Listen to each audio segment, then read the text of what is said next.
Welcome to MCRT software India private limited. ನಾನಿವತ್ತು post dated ಎಂಟ್ರೀಸ್ನ ಹೆಂಗೆ ಟ್ಯಾಲಿಯಲ್ಲಿ ಮಾಡೋದು ಅಂತ ಡೆಮಾನ್ಸ್ಟ್ರೇಟ್ ಮಾಡ್ತಾ ಇದ್ದೀನಿ. ಪೋಸ್ಟ್ ಡೇಟೆಡ್ ಎಂಟ್ರೀಸ್ ಅಂದರೆ ಏನು?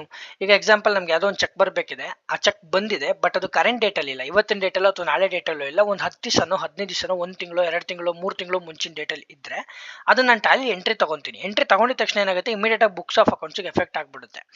ಲಾಸ್ಟ್ ಡೇಟ್ ಆಫ್ ಎಂಟ್ರಿಯಲ್ಲಿ ಬಂದು ಆ ಪೋಸ್ಟ್ ಡೇಟೆಡ್ ಡೇಟ್ ತೋರ್ಸೋಕ್ಕೆ ಶುರು ಆಗ್ಬಿಡುತ್ತೆ. ಕರೆಂಟ್ ಡೇಟ್ಗೆ ಅದು ತೋರಿಸೋದಿಲ್ಲ. ಸೊ ಅಂಡ್ ಅದು ಎಫೆಕ್ಟ್ ಆಗಬೇಕಾಗಿರೋದು ಅವತ್ತಿಂದ, ಯಾವತ್ತು ಪೋಸ್ಟ್ ಡೇಟೆಡ್ ಡೇಟ್ ಕೊಟ್ಟಿರ್ತಾರಲ್ಲ ಅವತ್ತಿಂದ ಎಫೆಕ್ಟ್ ಆಗಬೇಕು. ಅದು ಇಮಿಡಿಯೇಟ್ ಆಗಿ ಇವತ್ತಿಂದನೇ ಎಫೆಕ್ಟ್ ಆಗಿ ಸ್ಟಾರ್ಟ್ ಆಗಿಬಿಡುತ್ತೆ ಬುಕ್ಸ್ ಆಫ್ ಅಕೌಂಟ್ಸಲ್ಲಿ. ಸೊ ಆ ಥರ ಎಂಟ್ರೀಸ್ನ ಹೆಂಗೆ ಪಾಸ್ ಮಾಡೋದು ಅಂತ ಈ ವಿಡಿಯೋದಲ್ಲಿ ನಾನು ತೋರಿಸ್ತಾ ಇದ್ದೀನಿ.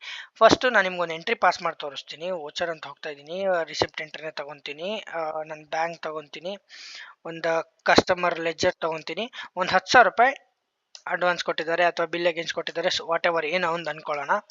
ಡೀಟೇಲ್ಸ್ ಎಲ್ಲ ಹಾಕ್ಬಿಟ್ಟು ನಾನು ಒಂದು ಓಕೆ 20ನೇ ತಾರೀಕು ಅಂತಲೇ ಡೇಟ್ ಹಾಕ್ತಾ ಇದ್ದೀನಿ. 20ನೇ ತಾರೀಕು ಸೆಪ್ಟೆಂಬರ್ ತಿಂಗಳು. ಓಕೆ, ಸೇವ್ ಮಾಡ್ತೀನಿ. ಸೊ ಏನಾಯ್ತು, ಇವಾಗ ಲಾಸ್ಟ್ ಡೇಟ್ ಆಫ್ ಎಂಟ್ರಿಯಲ್ಲಿ ನೋಡಿ 20th ಸೆಪ್ಟೆಂಬರ್ ಆಗೋಯ್ತು. ಟುಡೇ ಈಸ್ ನಾನು ಇವಾಗ ಎಂಟ್ರಿ ಮಾಡ್ತಿರೋದು ಬಂದು 12 ಸೆಪ್ಟೆಂಬರು. ಬಟ್ ನಾನು 20th ಸೆಪ್ಟೆಂಬರ್ ಪೋಸ್ಟ್ ಡೇಟೆಡ್ ಒಂದು ಇಮಿಡಿಯೇಟಾಗಿ ಅವ್ರು ಚೆಕ್ ಕೊಟ್ಟಿದ ತಕ್ಷಣ ನಾನು ಎಂಟ್ರಿ ಮಾಡ್ಕೋಬೇಕು ಅವ್ರು ಔಟ್ಸ್ಟ್ಯಾಂಡಿಂಗ್ ಕ್ಲಿಯರ್ ಮಾಡೋದಕ್ಕೆ. ಆ ಚೆಕ್ ಡೇಟ್ ಏನಿದೆ ಆ ಎಂಟ್ರಿ ಹಾಕೊಂಡು ಪಾಸ್ ಮಾಡಿದ ತಕ್ಷಣ ಇದು last date of entry 20th September ಆಗೋಯ್ತು. ಎವ್ರಿಡೇ ನಾಳೆಯಿಂದ ಏನಾಗುತ್ತೆ, ನೀವು ಯಾವಾಗಲೇ ಟ್ಯಾಲಿಗೆ ಬಂದಾಗಲೂ ಡೇಟ್ 20th ಸೆಪ್ಟೆಂಬರ್ ಇರುತ್ತೆ. ಎವ್ರಿಡೇ ನೀವು ಪ್ರೆಸ್ ಮಾಡ್ತಾ ಇದ್ರೆ ಮುಂದಕ್ಕೆ ಹೋಗ್ತಾ ಇರುತ್ತೆ, ಅಥವಾ ಹಿಂದಿನ ಡೇಟ್ನ ನೀವೇ ಹಾಕೋತಾ ಬರ್ತಾ ಇರಬೇಕು.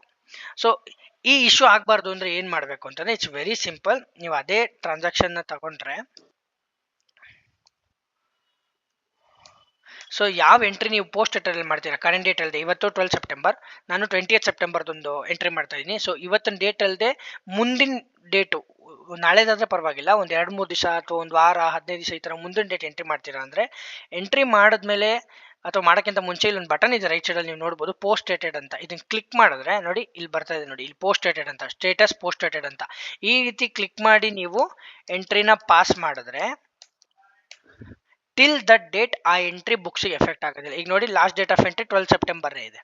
So from the 20th September ಆ ವೋಚರು ನಮ್ಮ ಅಕೌಂಟ್ಸ್ಗೆ ಎಫೆಕ್ಟ್ ಆಗಿ ಸ್ಟಾರ್ಟ್ ಆಗುತ್ತೆ. ಬಟ್ ಆ ಪರ್ಟಿಕ್ಯುಲರ್ ಪಾರ್ಟಿ ಲೆಜರಲ್ಲಿ ಆ ಔಟ್ಸ್ಟ್ಯಾಂಡಿಂಗ್ ಕ್ಲಿಯರ್ ಆಗಿರ್ತದೆ. ಸೊ ಈ ಥರ not only for receipt to ಪೇಮೆಂಟ್ಗೆ ಅಂತಲ್ಲ, ನೀವು ಯಾವುದೇ ಫ್ಯೂಚರ್ ಡೇಟ್ ಏನೇ ಟ್ರಾನ್ಸಾಕ್ಷನ್ಸ್ ಮಾಡಿದ್ರು ಪೋಸ್ಟ್ ಡೇಟೆಡ್ ಟ್ರಾನ್ಸಾಕ್ಷನ್ ಮಾಡುವಾಗ ನೀವು ಇಲ್ಲಿ ರೈಟ್ ಸೈಡಲ್ಲಿ ಪೋಸ್ಟ್ ಡೇಟೆಡ್ ಅಂತ ಬಟನ್ ಏನಿದೆ ಅದನ್ನು ಕ್ಲಿಕ್ ಮಾಡೋದನ್ನ ಮರಿಬೇಡಿ. ಸೊ ಈ ರೀತಿ ಮಾಡೋದ್ರಿಂದ ನಿಮ್ಮ ಆ್ಯಕ್ಚುಯಲ್ ಟ್ರಾನ್ಸಾಕ್ಷನ್, ನಿಮ್ಮ ಆ್ಯಕ್ಚುಯಲ್ ಬ್ಯಾಲೆನ್ಸ್ ಜೊತೆಗೆ ಆ್ಯಕ್ಚುಯಲ್ ಅಕೌಂಟಿಂಗ್ ಜೊತೆ on a day to day basis match ಆಗ್ತಾ ಹೋಗುತ್ತೆ.